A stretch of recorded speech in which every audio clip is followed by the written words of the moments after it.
Halo semuanya. Bismillahirrahmanirrahim. Assalamualaikum warahmatullahi wabarakatuh. Apa kabar adik-adik?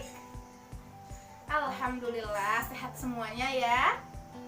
Semoga selalu diberikan kesehatan dan kebahagiaan. Baiklah, sebelum kita memulai pelajaran pendidikan fikih pada kesempatan kali ini, posisi duduknya dirapikan dulu.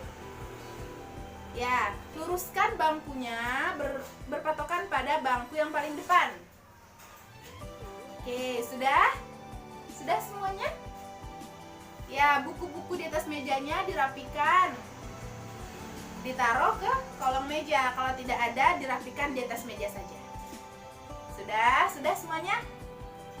Oke, sudah siap belajar semuanya? Alhamdulillah. Sebelum kita memulai pelajaran, alangkah baiknya kita berdoa terlebih dahulu ya. Sikap berdoa. Berdoa mulai. A'udzubillahi minasyaitonirrajim. Bismillahirrahmanirrahim. Raditu billahi robba wa bil islami dina wa bi muhammadin nabiyya wa rasula. Rabbi shrahli sadri wa yassirli amri. Amin.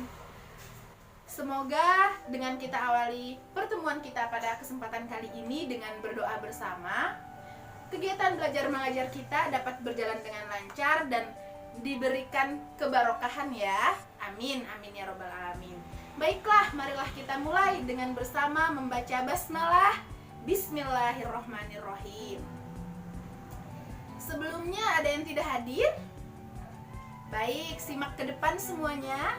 Saya akan membacakan presensi bagi yang disebut namanya untuk mengangkat tangan, lalu ucapkan hadir atau hadiroh.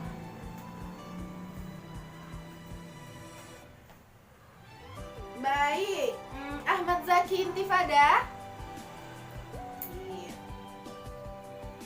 Amirah Hanashiwa, Arashi Gulamin Halim, Arsyatun Nisa di depan. Kemudian Isyam Al-Husairi, Miftah Nurfitrin Nisa, Mutia Wardatul Jannah, Nadif Saikul Islam. Ya, dirapikan dulu mejanya Nadif, buku-bukunya. Ya. Oke, baik. Kemudian Nadif Nazifatus Zufairah. Oke, hadir. Yang terakhir Zakia Zahratun Nur. Mana Zakia? Oke, hadir. Alhamdulillah hadir semuanya ya. Baiklah, sebelum kita memasuki pada materi yang baru, kita simak dulu video pembelajaran yang akan saya putar. Baik, diperhatikan, kemudian tidak ada yang mengobrol ya. Bang, udah hampir 3 jam nih kita di perjalanan. Emangnya rumah teman abang masih jauh ya? Rumahnya kira-kira sekitar 1,5 jam lagi dek. Hah? Terus bagaimana sholat zuhur kita bang? Kan bentar lagi asar. Oh itu, tenang aja dek. Ntar sholat zuhurnya kita gabung ke asar. Adek belum pernah melakukan sholat jamak ya? Wah, sholat apa tuh bang? Adek belum pernah tuh sholat digabung-gabung. Kan tadi udah abang bilang namanya sholat jamak. Bukan hanya itu dek, kalau dalam perjalanan tertentu dan beberapa kilometer tertentu, kita juga boleh mengqashar sholat kok. Nah, siapa yang dapat mengambil kesimpulan dari video pembelajaran tadi? Hai, siapa? Baik, Arsyatun Nisa. Ya, jadi dalam perjalanan tertentu atau kilometer tertentu, umat muslim diberikan rukhsah atau keringanan untuk menggabungkan atau memendekkan sholat. Nah, terkait menggabungkan sholat atau yang biasa kita sebut dengan sholat jamak, kemudian materi yang akan kita pelajari sekarang adalah tentang memendekkan sholat yang disebut dengan sholat qashar. Nah, terkait sholat jamak sudah kita pelajari pada pekan lalu ya. Ayo, siapa yang masih ingat? Apa itu sholat jamak, Mutia? Baik, sholat jamak itu sholat yang dilaksanakan dengan mengumpulkan dua sholat wajib dalam satu waktu. Betul, misalnya sholat zuhur yang digabungkan dengan sholat asar, kemudian sholat maghrib digabungkan dengan sholat isya. Nah, kira-kira adakah dari adik-adik yang pernah mengalami hal sebagaimana di video tadi, yang masih dalam perjalanan jauh, kemudian belum sampai tujuan dan ternyata tuh belum sholat? Ayo, siapa yang pernah mengalami? Nadif pernah? Ya, kemudian siapa lagi? Kayak Amira juga pernah. Baik, siapa lagi yang pernah mengalami? Nazifa sudah pernah? Belum. Zakia sudah pernah belum? Belum juga.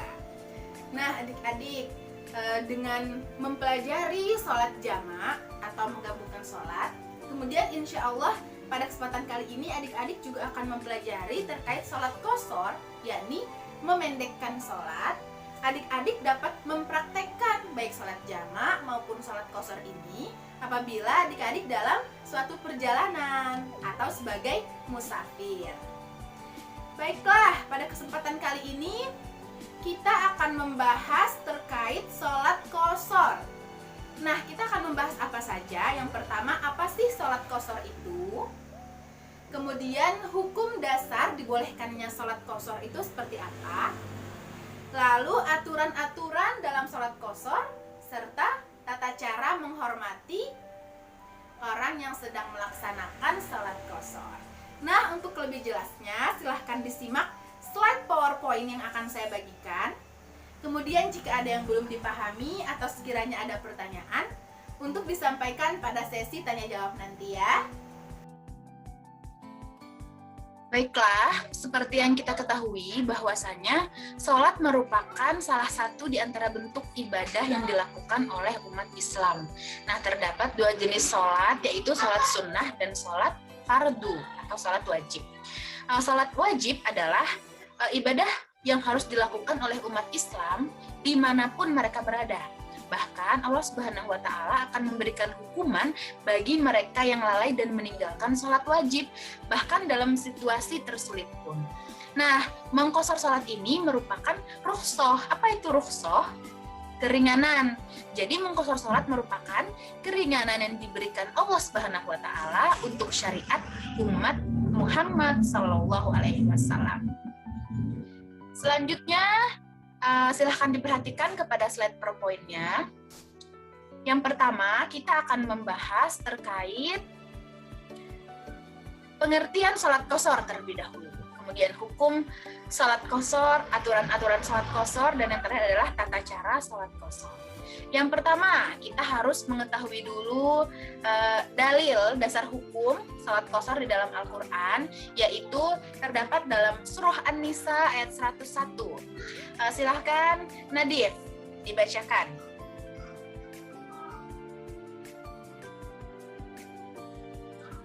Baik.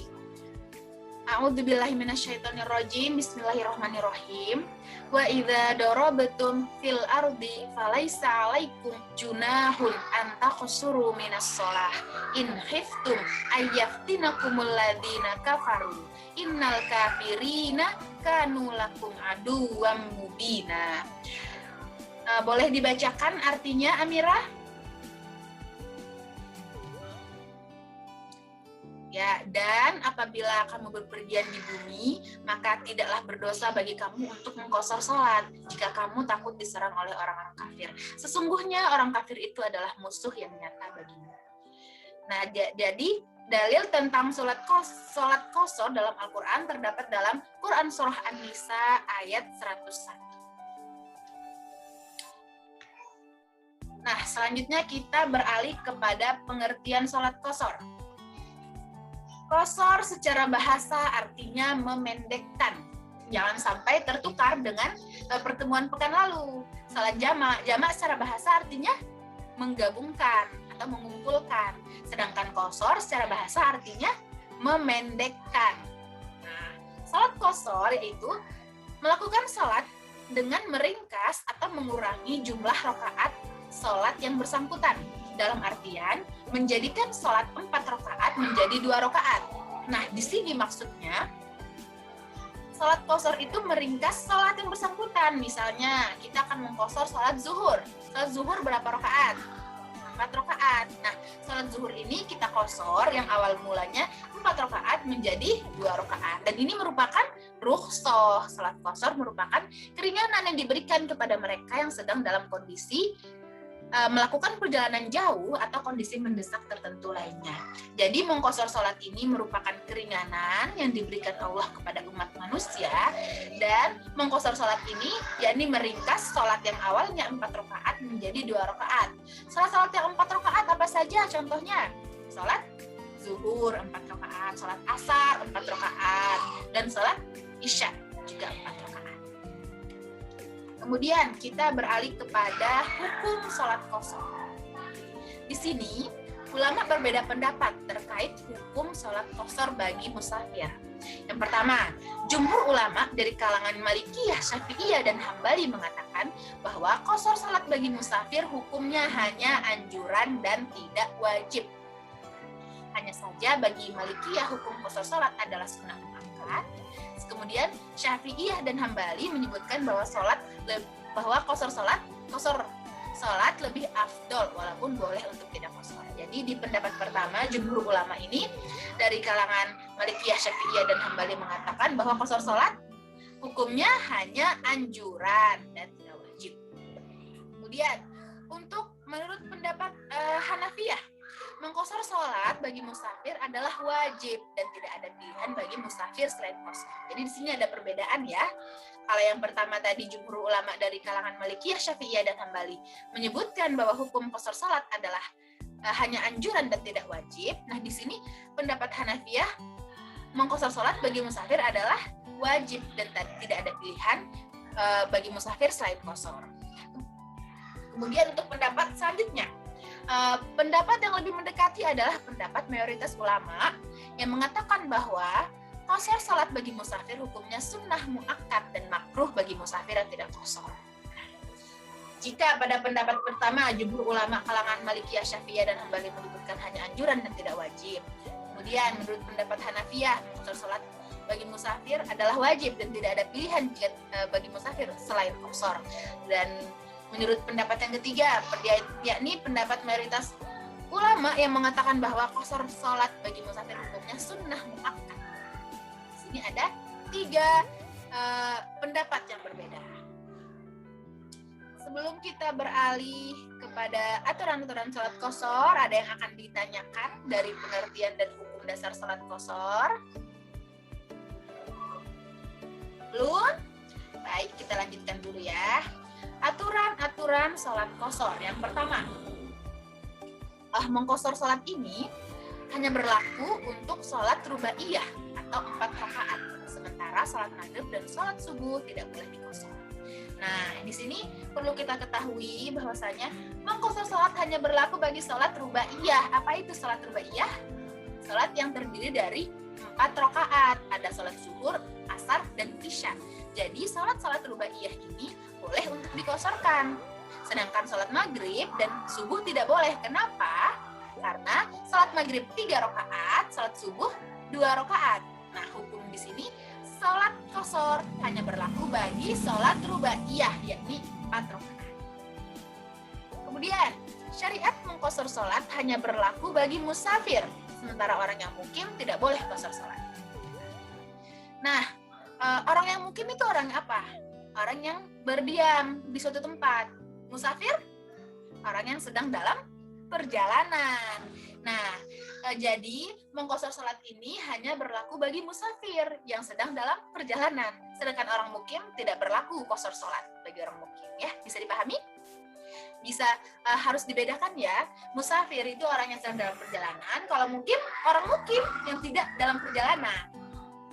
Kemudian yang ketiga, jika musafir menjadi makmum bagi yang mukim, maka musafir tidak boleh melakukan qasar salat, sehingga ia salat sebagaimana salatnya orang yang mukim.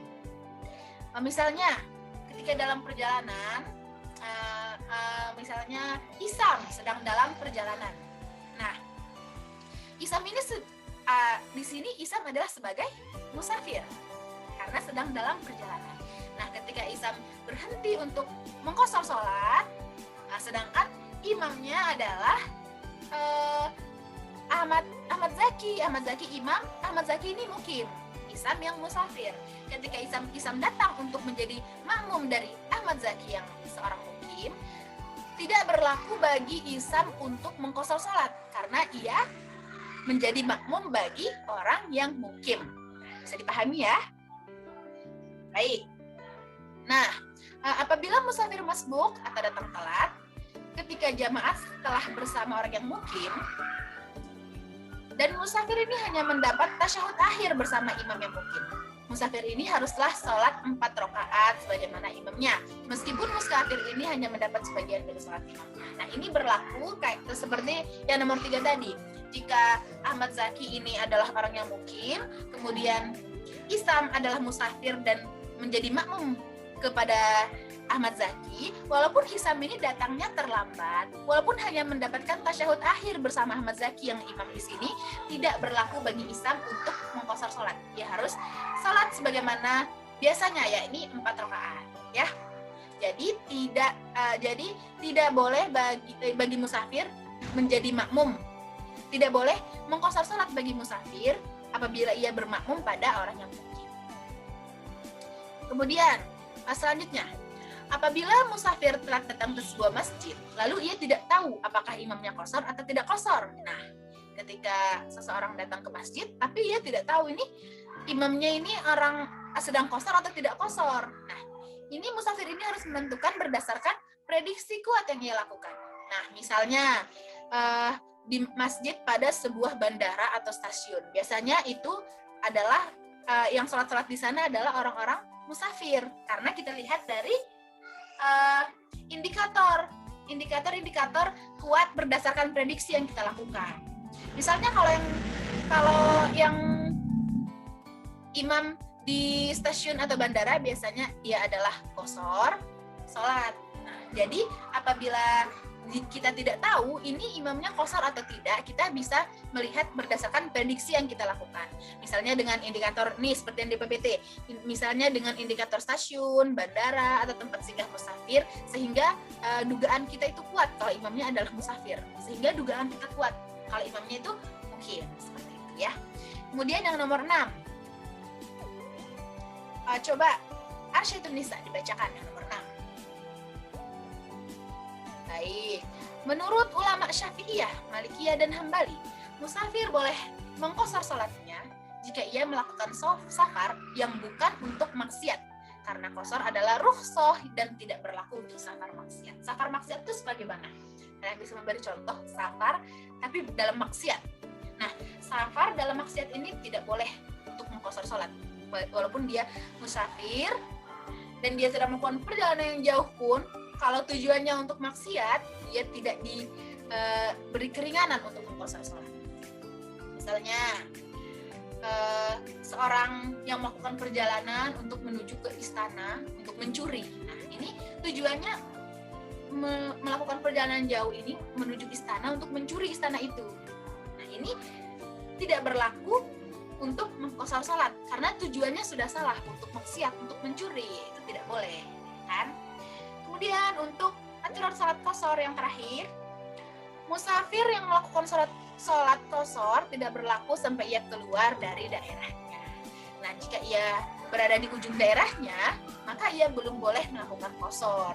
Nah, dari Anas Malik radhiyallahu anhu, beliau menceritakan bahwa Nabi SAW pernah salat di Madinah 4 rakaat dan Zulhulaifah atau Bir Ali ini Nabi salat sebanyak 2 rakaat. Hadis riwayat Bukhari dan Muslim. Sementara di sini kita ketahui bahwasanya jarak antara kota Madinah dan Zulhulaifah sekitar 7,5 km. Dan di zaman Nabi, Zulhulaifah sudah di luar batas kota Madinah. Jadi, qasar salat ini tidak berlaku sampai ia keluar dari daerahnya. Walaupun jika berada di ujung daerah, maka musafir ini belum boleh untuk mengqasar salat. Ada yang ingin bertanya terkait aturan-aturan salat qasar? Oke, kalau tidak ada kita lanjut lagi.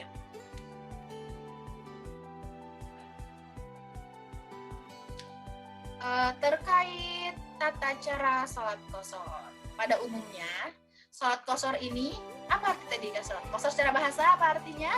Memendekkan. Jadi, jika sholat zuhur 4 rakaat, apabila kita ingin mengqasarnya menjadi 2 rakaat. Nah, tata cara sholatnya itu seperti sholat pada umumnya, takbiratul ihram, membaca surat al-fatihah, sholat pendek, kemudian ruku, iktidal, sujud, duduk antara 2 sujud, sujud kedua, berdiri lagi, kemudian al-fatihah lagi, surat pendek, ruku, iktidal, sujud, duduk antara 2 sujud sampai tasyahud akhir, kemudian salam. Dan yang membedakan sholat qasar di sini adalah niatnya. Apa itu niat sholat qasar? Nah, sholat qasar, apa tadi aturan yang pertama? Hanya berlaku bagi sholat rubaiyah yang 4 rakaat. Ada sholat zuhur, asar, dan isya. Niat qasar sholat zuhur. Usolli fardol zuhri rakaataini qasran lillahi ta'ala.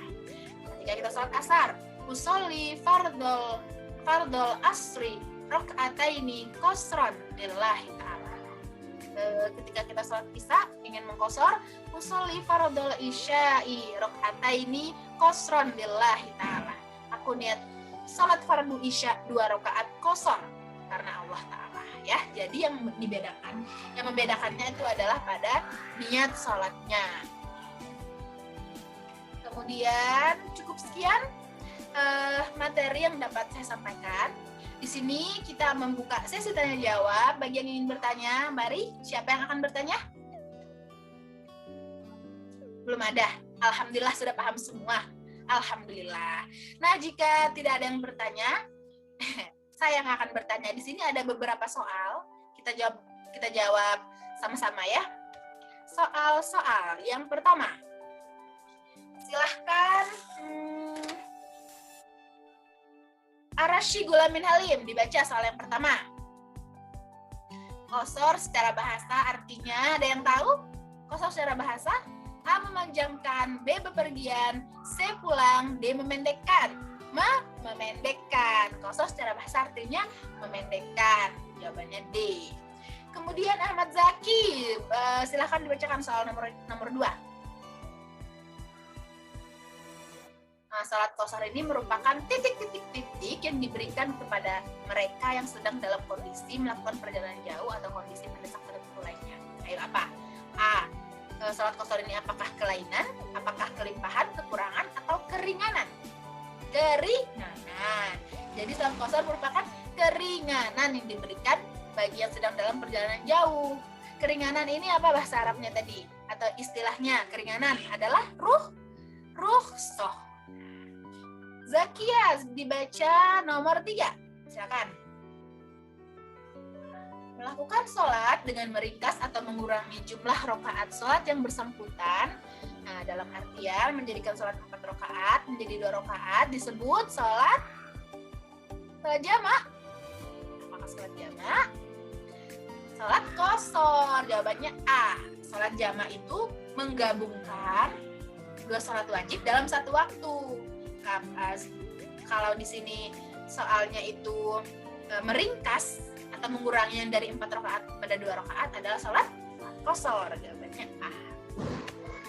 Selanjutnya Nadif, dibaca soal nomor 4. Ulama berbeda-beda pendapat terkait hukum sholat qasar.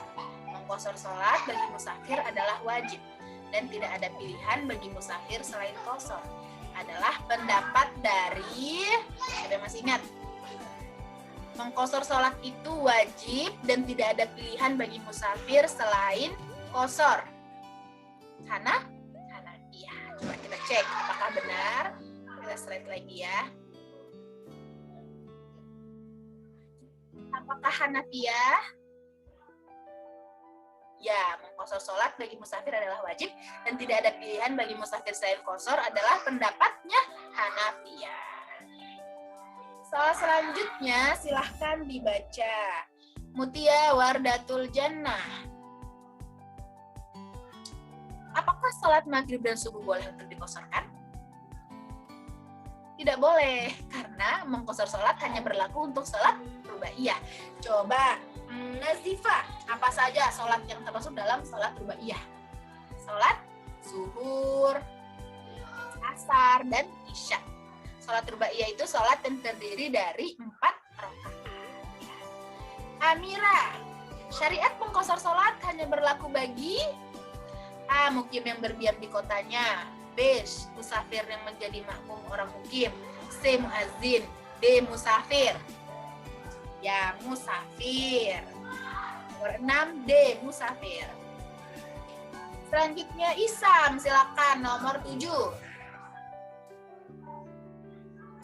Apa yang dilakukan musafir apabila ia telat datang ke sebuah masjid dan tidak tahu apakah imamnya qashar ataukah tidak qashar?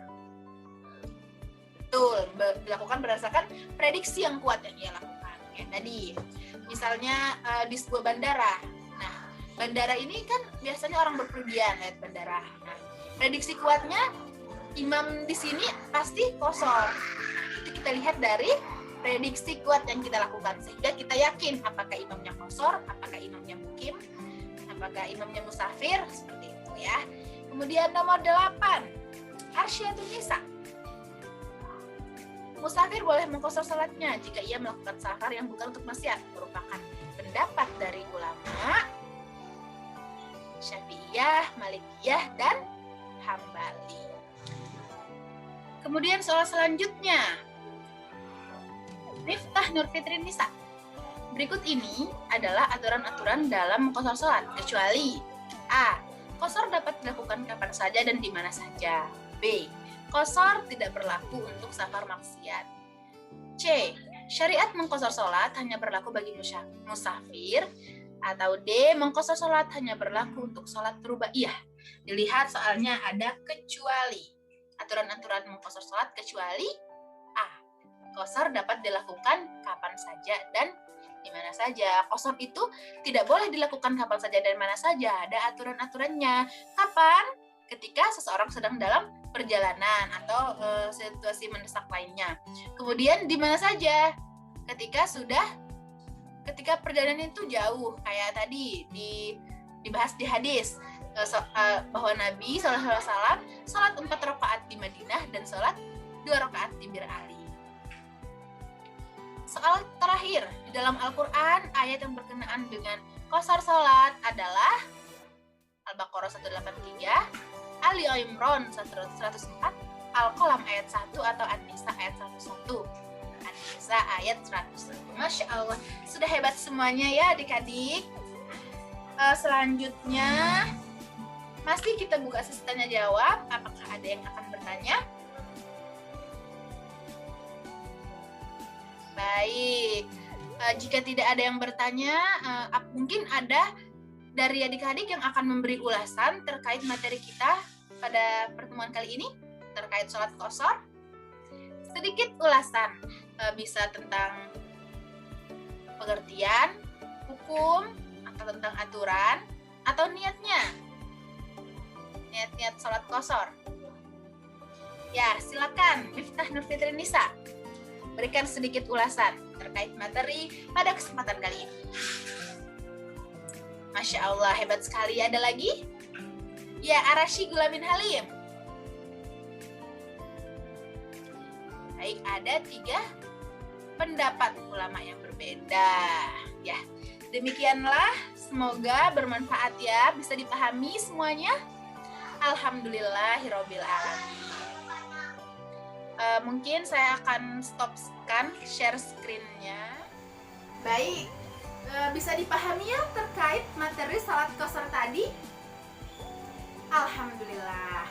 Nah, sebagai tugas adik-adik semua untuk membuat resume Nah, resume ini dapat berupa paragraf atau mind mapping. Sekreatif mungkin ya. Resume terkait materi kita tadi, sholat qasar. Ya, kapan dikumpulkan? Dikumpulkan pada pertemuan yang akan datang. Terima kasih sudah mengingatkan, Miftah.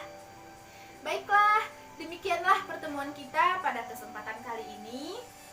Semoga bermanfaat. Wassalamualaikum warahmatullahi wabarakatuh. Sampai bertemu kembali.